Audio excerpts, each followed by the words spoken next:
Okay, thank you very much. We're having some very good news today. A lot of companies are coming into our country, and they're signing deals that are going to pay a lot of money and create a lot of jobs. And they're coming in largely because they think they feel good about our country, and maybe the tariffs to a certain extent, but they feel very good about the country right now, and so do I. And great things are happening.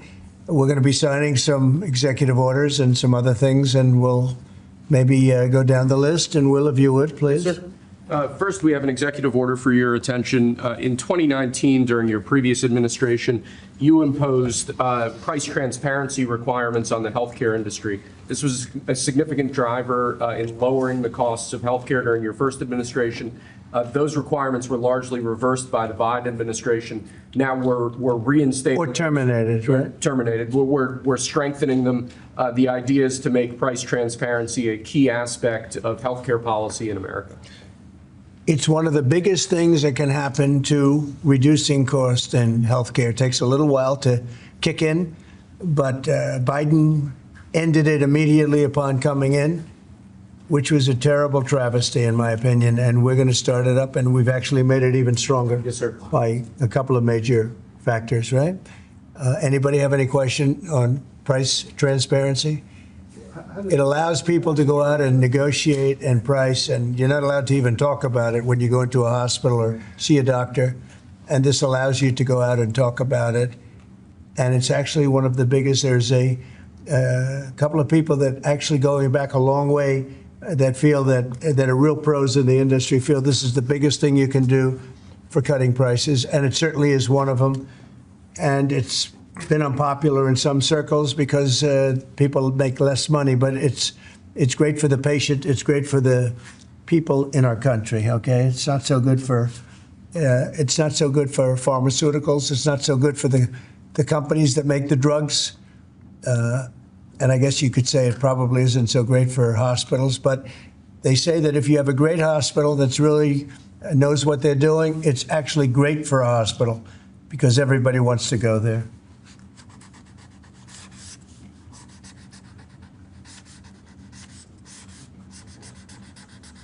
Okay.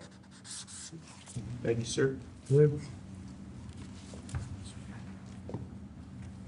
Got it, Doug? Thank you, sir. Pulitzer Prize. Okay. Thank you, sir. Next, we have for your attention another executive order. Copper is a critical material, and the supply of copper is vital to our national security. In recent years, we've dealt with a significant issue of the dumping of foreign copper into the American market. That significantly impacted the domestic production and manufacture of copper and copper materials. This executive order charges your Secretary of Commerce with starting the process to potentially impose tariffs or other trade barriers to prevent this ongoing dumping of copper and to protect the American manufacture and production of copper. It will have a big impact. Howard, do you want to say something about that? Do you mind if I read one of your truths? Sure. So this is a truth that's about to go out. Like our steel and aluminum industries, our great American copper industry has been decimated by global actors attacking our domestic production. To build back our copper industry, I've requested my Secretary of Commerce and USTR to study copper imports and end unfair trade, putting Americans out of work. Tariffs will help rebuild back our American copper industry and strengthen our national defense. American industries depend on copper, and they should be made in America. No exemptions, no exceptions. America first creates American jobs and protects our national security. It's time for copper to come home. And if it's all right with you, if I can talk a little bit about the digital services tax, would that be all right? Go ahead, do that. So I read another truth. This is sort of so fun to read his words. It can't be any better. So our incredible United States economy and undeniable American spirit has enabled the creation of the greatest technology companies on earth. Our digital economy is bigger than most of the world's countries, and the market cap of even one of our companies exceeds every European country. Instead of empowering their workers and creating opportunities, foreign governments have instead tried to tax, fine, and hinder Americans' technology companies. Both friend and foe have been treating American tech companies harshly, as if our companies are their piggy bank. This will now end. It is my objective to level the playing field and end these attacks. We are putting these countries on notice to end their unfair treatment of American companies, large and small. Our companies are the greatest investors in the world. So our tech companies are the greatest investors in the world, and their investments will go only to where American companies are treated fairly. Our ingenuity, grit, drive, and perseverance have built America. If these countries want to participate in the AI industrial revolution, it's time to choose sides with America, not against us. And we signed that on Friday, sir. Okay, very big deal, right? Huge. Thank you.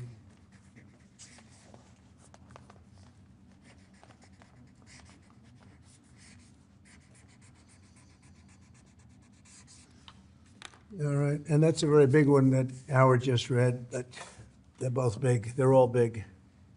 We're only doing big ones. Okay? Thank you, sir.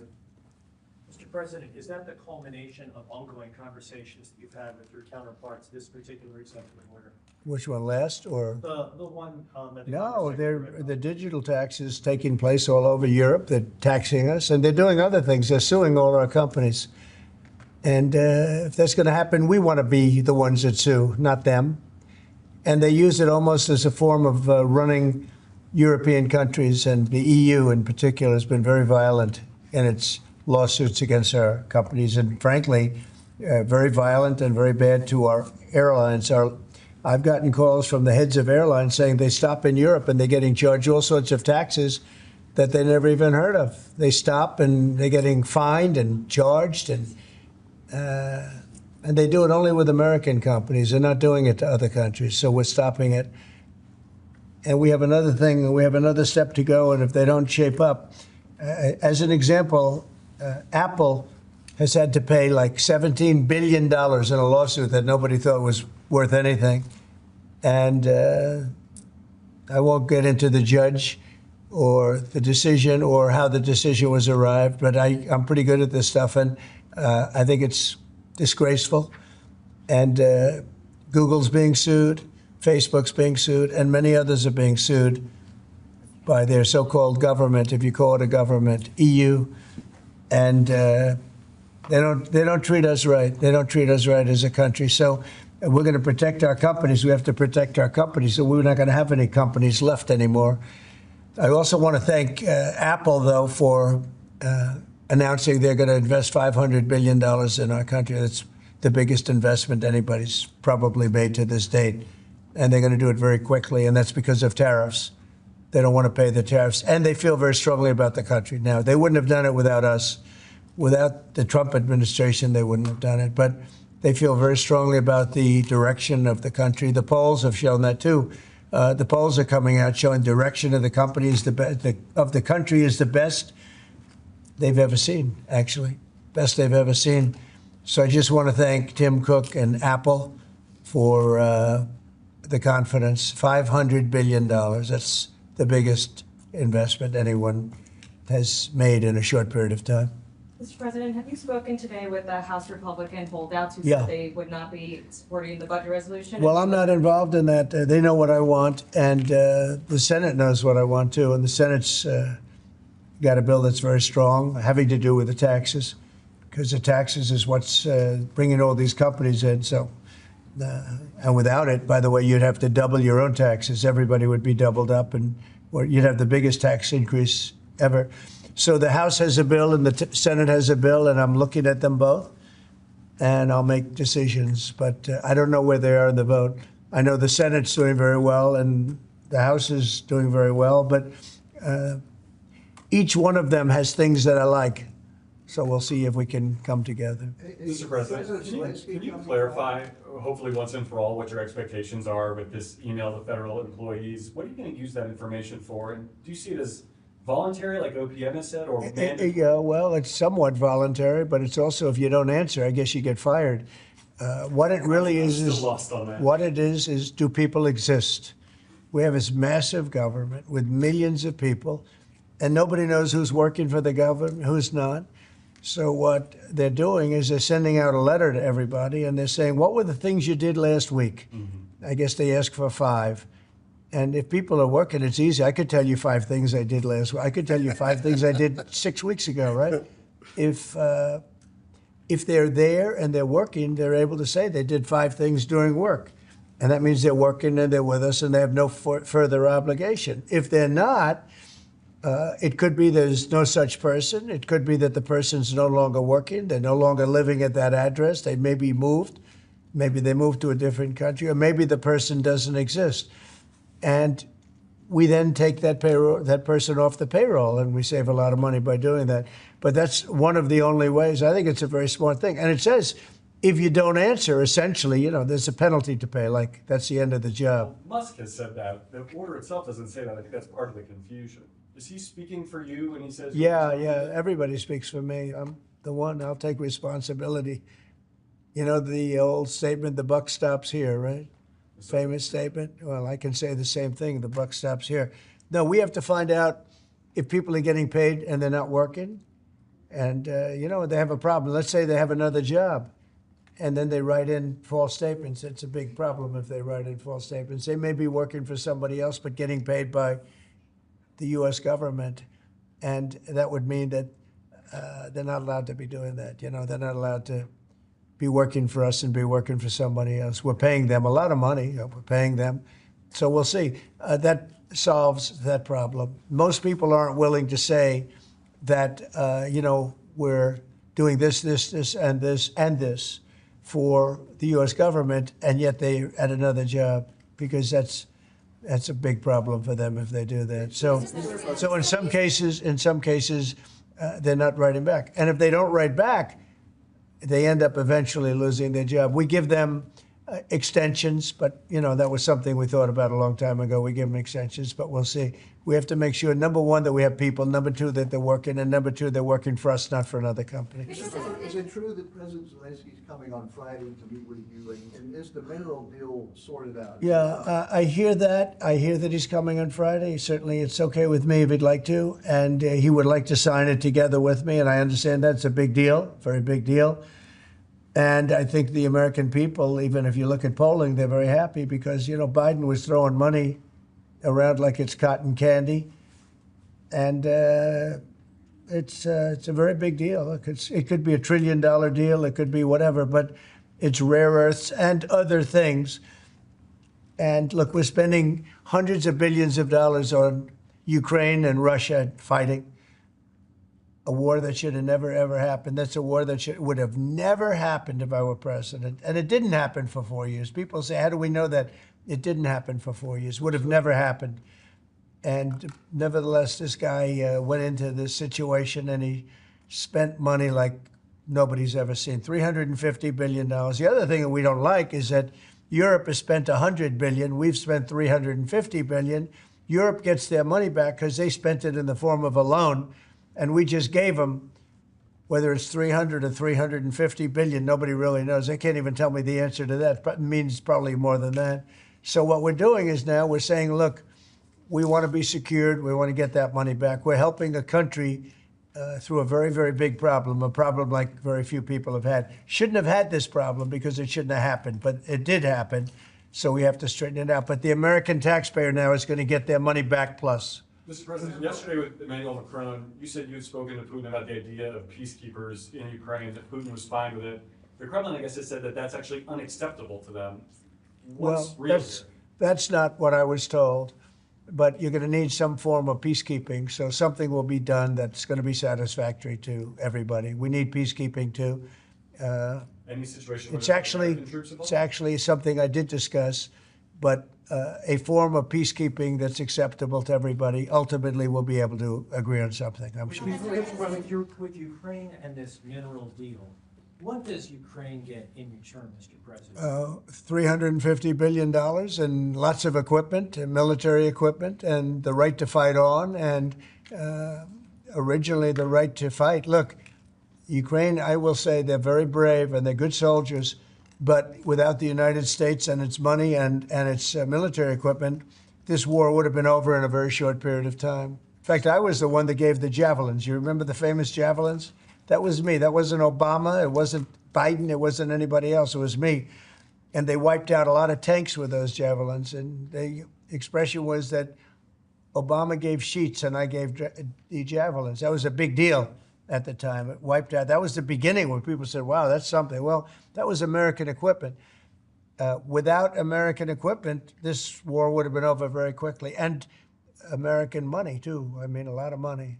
So that war fighting equipment and the ammunition, that's sustained going forward for Ukraine, and how long is it sustained? Well, it could go forward for a while, and maybe until we have a deal with Russia. Look, we need to have a deal with Russia, otherwise it's going to continue.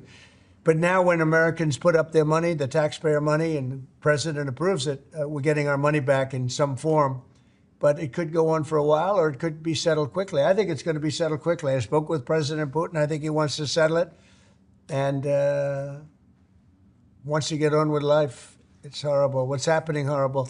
Thousands of soldiers a week are being killed, and others too, but especially on the battlefield. Thousands a week are being killed, and we want that to end. Mr. President. Yeah, Brian? Yes, okay.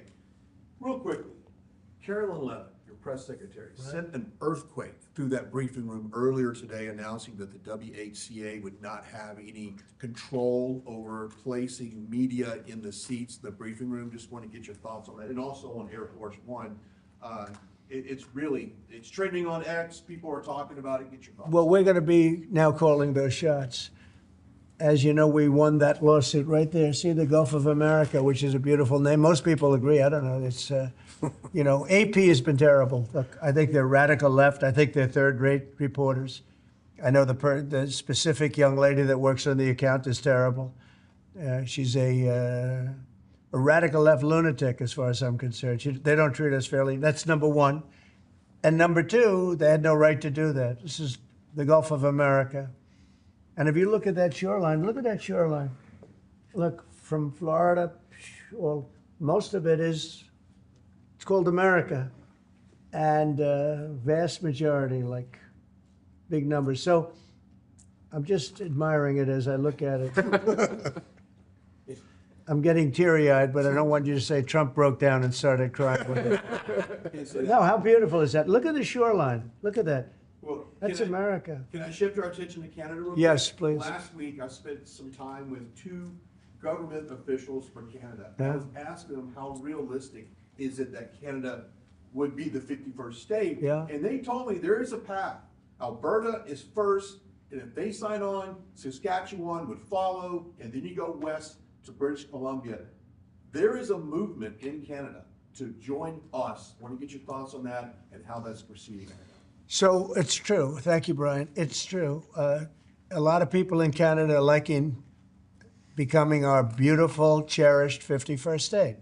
They'll have to pay much lower taxes. They'll have the ultimate security. You know, they don't pay very much for security right now because they rely on us, which is really unfair to us. They make cars that we could make, and they send them back into the United States. They make a lot of things, including the sending of oil and everything. We don't need their oil. We don't need their lumber. In fact, we're going to be freeing up, and I've asked Howard Lutnick to get that done with Lee and everybody, Lee Zeldin, environmental. We're freeing up our forests. We're going to be able to take down trees. Right now, you know, we're so restricted environmentally. We're going to be freeing it up with an emergency order. We have an emergency order, and we're going to be freeing up our forests. We have more forests than almost anybody, and great lumber, great trees. We don't need anybody's trees. We don't need trees from Canada or anybody else. In fact, we have to put the slits, as they call them, the area, you know, 50, 60-yard area in between areas of trees. It stops the fires. And frankly, California should have been doing that for years. It's almost getting late. They're going to run out of forests the way they're going. What a shame. And by the way, the water is flowing in California. I hope you people have seen it. But the water is flowing. Do you have a picture of that? I'd hold it up. Do you have a picture of that? Get a picture of it, please. You know, we had a little skirmish in California. I can't believe we had to do that. But we opened up the water in California. The water was flowing into a place called the Pacific Ocean, which for the Pacific Ocean is only a drop. but for us, it's more water than we can use in California. So I'll get you some photographs, but it's a beautiful sight. The water is flowing in California, beautiful water from the Pacific Northwest and beyond, and it flows down, and instead of being routed out to the Pacific Ocean, and this has been going on for 20 years more in order to take care of a certain species of fish, which wasn't doing very well without water, I can tell you. So that's a big deal. It's like not reported. It's incredible. But California has a lot of water. That's going to take care of farmers. It's going to wetten up the land. And it's going to go all the way down to Los Angeles, where they have curfews on water, where they have all sorts of blocks on water. You can only use so much. We're going to put until just recently, they were going to put a number of gallons per person living in a house in Beverly Hills on water. You're not going to have that problem anymore. Do you have a picture? Let me just see what that looks like. How beautiful is that? Look at that beautiful water flowing. Look at that. That's coming in the dikes and other means of transportation. Isn't that beautiful? Who would believe that? That's all water they could have had. I went to the governor during my first term and I said, why don't you do this? And they said they have an environmental problem with clean water. If this water were there, you wouldn't have had those fires. You had sprinklers. They make people put sprinklers in the ceiling of a home, and they had no water in them. With this, they would have had a lot of water in them. They would have all been full. That would have had you would have had a whole different deal down there. You probably wouldn't have had a fire, but if it was, it would have been small, would have been put out. You had the fire hydrants not working in California. So it's a beautiful site. These are canals that were built. These were all built. And you saw them for years. They were empty, concrete. They call them the V-shapes or the half pipes.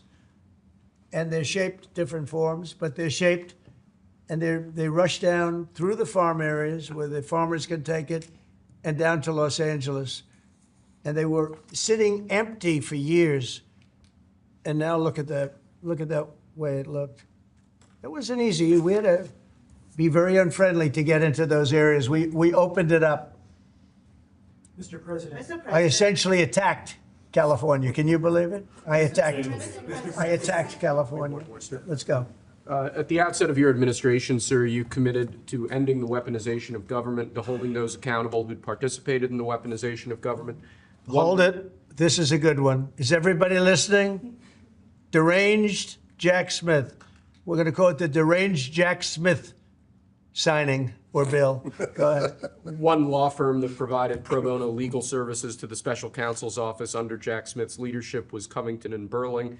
As a result of those actions, we're now going to be suspending and putting under review the security clearances for the attorneys and employees at that firm who worked with Jack Smith's team. And we're going to continue holding the people who were responsible for the weaponization of government and who supported it accountable for what they did. And you'll be doing this with other firms as time goes by, right? We're looking at sort of the whole panoply of options. The weaponization of our system by law firms, even pro bono work they're doing just in order to clog up government, stop government.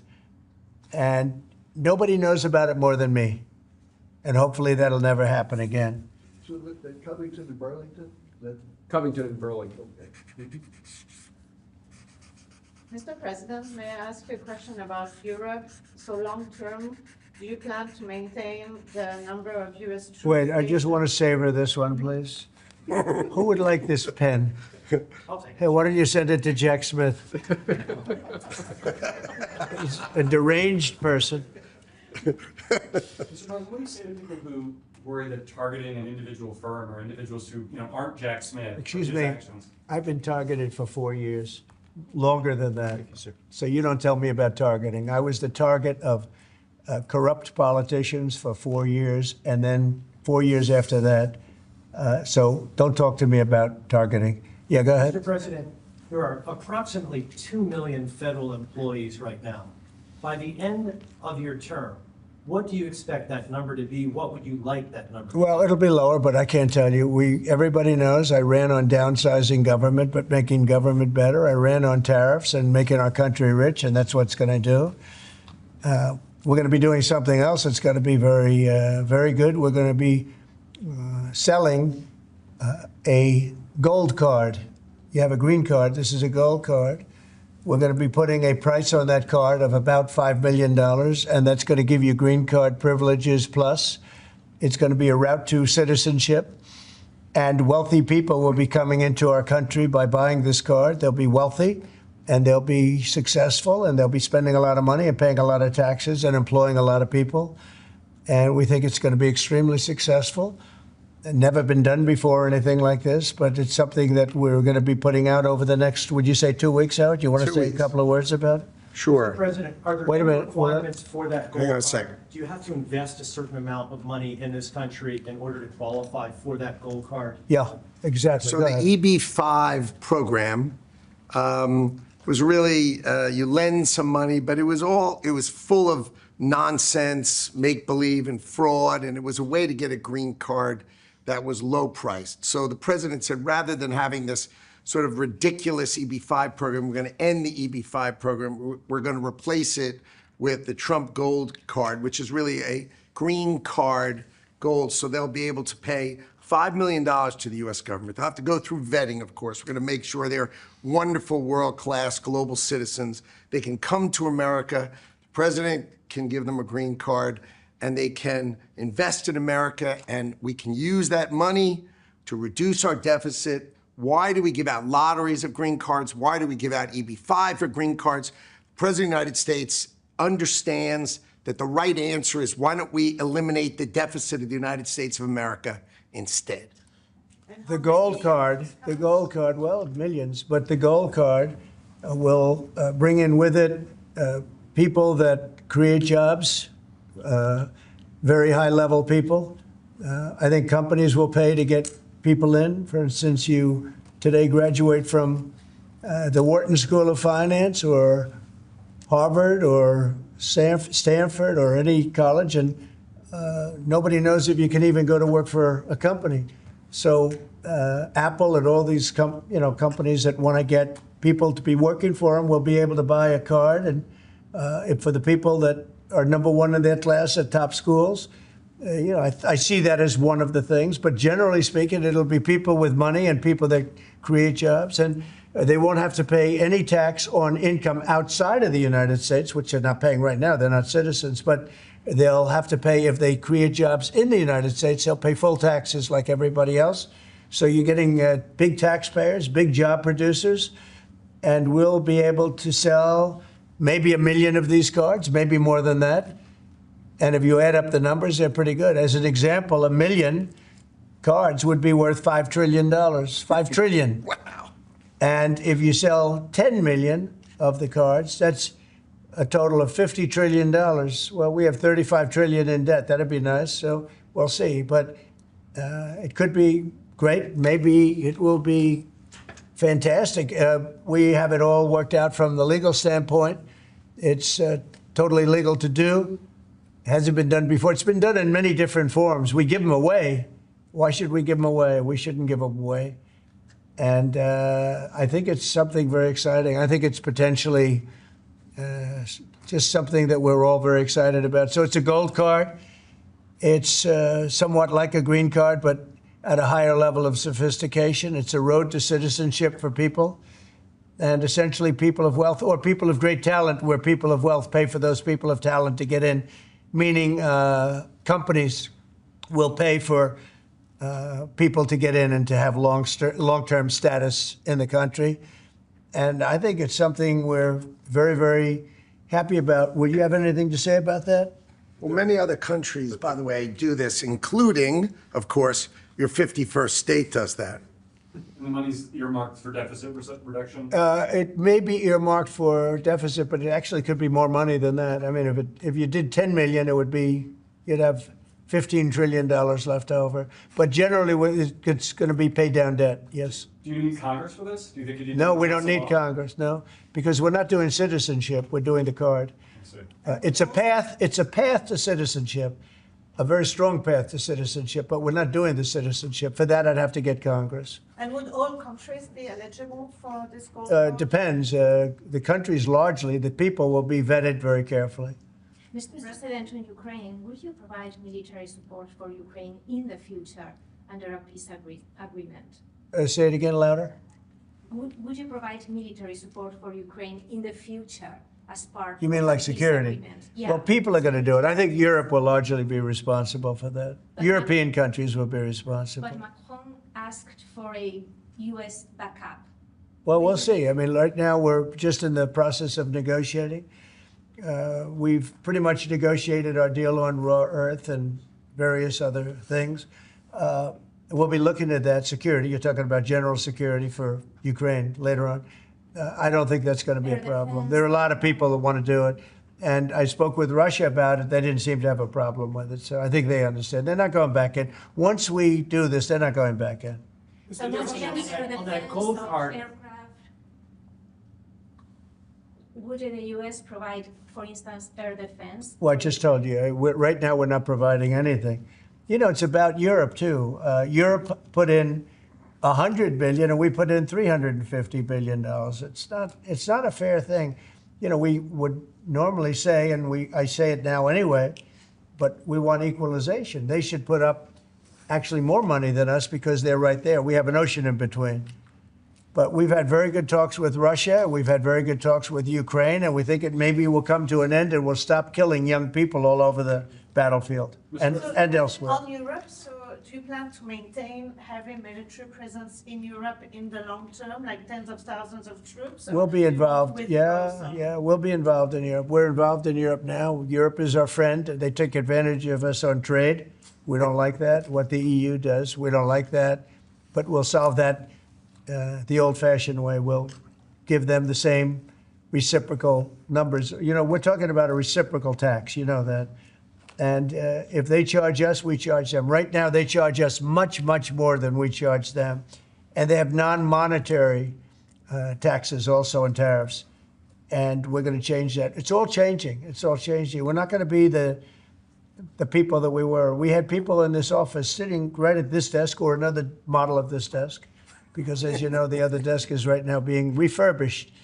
Is Steve Witkoff delaying his trip to the Middle East No, not that I know of. No, Steve. And the Middle East has been great. Saudi Arabia has treated us really well. They really have. And I think Qatar has treated us very well, too. They want to get that whole mess ended in the Middle East. You know, we don't even talk about that anymore. You guys haven't asked one question about the Middle East, but the Middle East seems to be doing relatively well. May I ask about the Middle East, sir, about the Middle East? For months, even before you were elected in November, you've spoken about your desire to free all of those hostages that have been held by Hamas since October the 7th, a year and a half ago. And just a few weeks ago, you gave an ultimatum. You said if they're not all released by noon on February the 15th, there would be hell to pay. Is Hamas thumbing their nose at you, Mr. President? No, I think the opposite. So, as you know, they weren't going to release any more hostages. And I said there's going to be hell to pay. And then they agreed that they were going to release the hostages that they had agreed to release, plus an extra one. And so that you could say that was a big difference. But I said it from that point, it's up to Bibi Netanyahu and Israel. I may have taken a different stance. But they did release, they went back to releasing the hostages. But if you remember, they said we weren't going to release any. They've totally ended it. And I said, well, they're not going to release any. They'll be held to pay. And but the rest is really up to him. What I may have done it differently than him. It's not my decision. It's his decision. But they did release all of those hostages. So, Mr. President, when you spoke to Vladimir Putin, did he raise or did you discuss at all the possibility of a minerals deal on Ukrainian land that Russia now controls? I didn't discuss. No, I'd like to buy minerals on Russian land too, if we can. The rare earth. They have very good rare earth also. They both do. I would say that. And oil and gas. Look, it's a great thing if we sell this. It's great for Russia too, because we can do deals there. They have very valuable land that isn't utilized. So something like that could take place, yeah. Have you put raising or lifting sanctions against Russia on the table as your? No, we haven't lifted any sanctions on On anybody. the table as part of any negotiation? Well, I guess it will be at some point, but right now we haven't agreed to lift sanctions on anybody. On that gold card, getting back to that, I'm fascinated by this, Mr. President. You should be And fascinated by Secretary it. Your taxes will go down to nothing. Would a Russian oligarch be eligible for a gold card? Yeah, possibly. Hey, I know some Russian oligarchs that are very nice people. It's possible. They're not quite as wealthy as they used to be. They're not as wealthy as they used to be. I think they can afford. I think they can afford $5 million. So they have No, a lot of people are going to want they would be to. eligible. A lot of people are going to want to be in this country, and they'll be able to work and provide jobs and build companies and pay taxes. All of those things. It's an incredible. It's an incredible thing. I mean, this is the group that is the first to hear it. Nobody's heard about it. Nobody ever thought about it, but we've been thinking about it very, very strongly over the last week. And I was going to announce it sometime next week, and I figured, why not? We have a lot of cameras blazing right now. We might as well do it now. We'll have Caroline announce it the next time. No, it's a great thing. The gold card. Remember the words, the gold card. Somebody said, can we call it the Trump gold card? I said, if it helps, use the name Trump. I'll give it to you for free. I like it. Mr. President, you probably just launched 10,000 stories. Do you want to elaborate a little bit more on what Russian oligarchs you know? I know. Isn't it interesting how many stories we do tell? And they all turn out to be true, and they all turn out to be ultimately correct. You know, Trump was right about everything. Do you have one of those Trump was right about everything hats? I'm going to give it to this gentleman. Get me one of them. But they're all going to be vetted. Everybody who comes in gets vetted, okay? They get vetted, so you got to, you know. We're going to begin in 2 weeks. About 2 weeks. The sale will start in about 2 weeks. Mr. President, do you see a more active role for Zelensky now, given the status? I hope so. I mean, look, I think that we want to get that country back on its feet. And right now, it's been destroyed. And so here, give me this here. Give me all of them. Sure. Look. Yes. See that? Trump was right about everything. It just came in. Somebody sent, I said, this was sent in by a fan. I said, I think we should make some of them, right? But we were pretty much. You want one? I'll pass. Are you allowed to take one? No, Because no. he'll consider it. I know him well. I'll take one. He's sort of a stiff. I said you were right. Brian, you're not a stiff. He's sort of a stiff guy, you know. He'll take other things, but not a free hand. Always say yes to the president. Always say yes to the Would president. anybody like one? Mr. President, an easy question perhaps for you, maybe it's difficult. I'm going to ask you this question about the. Who do you work for? I work for 2 news organizations. Who? I work for 2 news organizations. Yeah, who are they? I work for Gray Television, America's second largest broadcaster, and I work for iHeartRadio. So there you go. But let me ask you the easier, tough question, Mr. President. The Philadelphia Eagles won the Super Bowl. Are they being extended an invitation? They will be. We haven't yet, but we will be. I thought it was a great performance by them. And absolutely, they'll be extended that invitation. Would you do that right away, by the way? Certainly. We'll do it right away. We're going to do it sometime today. And they deserve to be down here, and we hope to see them. We have a lot of teams. We just had the great hockey team, as you know, Florida come here. We have many of the great athletes come that win things. What's the main obstacle holding up this PGA Tour Live Golf? Well, they have to get together. You know, they've had a lot of discussion back and forth. They both are meaning well, and a deal will ultimately happen. I think it'll happen pretty quickly. It'll be nice to see the golfers, the best golfers, be able to play against each other. What's your role been in this whole? Just to help expedite it. Tiger was here. Adam Scott was here. Jay Monahan was here the other day. Just to really help expedite it. We had Yasser here from Saudi Arabia, great guy. These are all great people, and they want to work it out. So if I can help them work it out, I don't get anything out of it. If I can help them work it out. I just think golf, it's very much of an individual sport, and you want to see the best players playing against each other, not playing in 2 different locations, right? What's going to be more challenging, the PGA Live deal or Russia-Ukraine deal? I think the PGA deal is much more complicated. Sir, may I ask the Middle East question, if I may?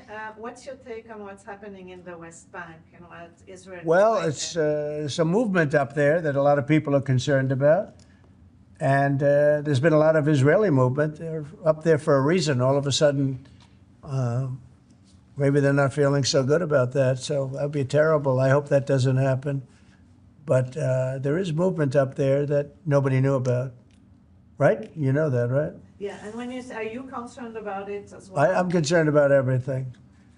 I want the world to be peaceful. You know, when I left here, we had no war.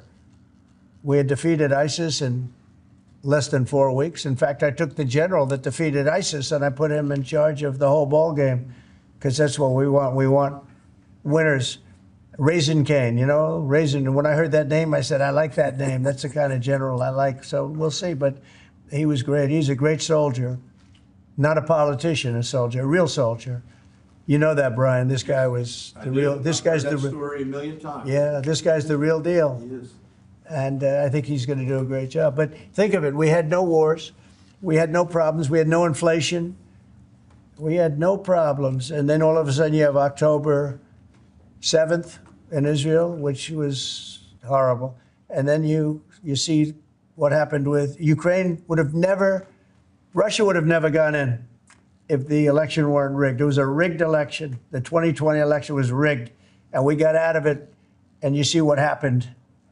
You see what happened to our country. Inflation, Afghanistan, that horrible withdrawal from Afghanistan. I think when Russia saw what happened in Afghanistan, they said, wow, it's a paper tiger. We're not a paper tiger. We are the strongest military force in the world. And by the way, Pete Hegseth is doing a great job. But we didn't have wars. We didn't have inflation. We had a strong border. We had everything going good. And then Biden got in, and he's, my opinion, the worst president in the history of our country. I think Jimmy Carter was a very happy man when he passed away 2 weeks ago. What are you expecting at the cabinet meeting tomorrow? It's going to be a cabinet meeting, and I'll preside. Unlike Biden, I'll preside over my own cabinet meeting. How would you compare your cabinet in your second term to your cabinet that you had in your first term?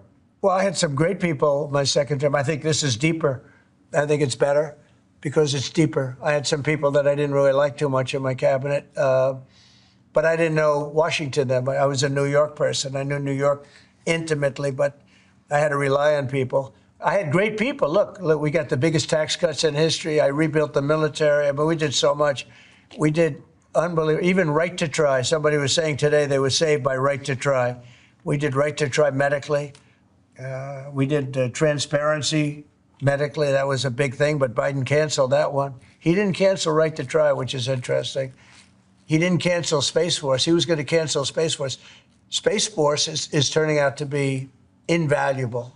Amazing. We created Space Force.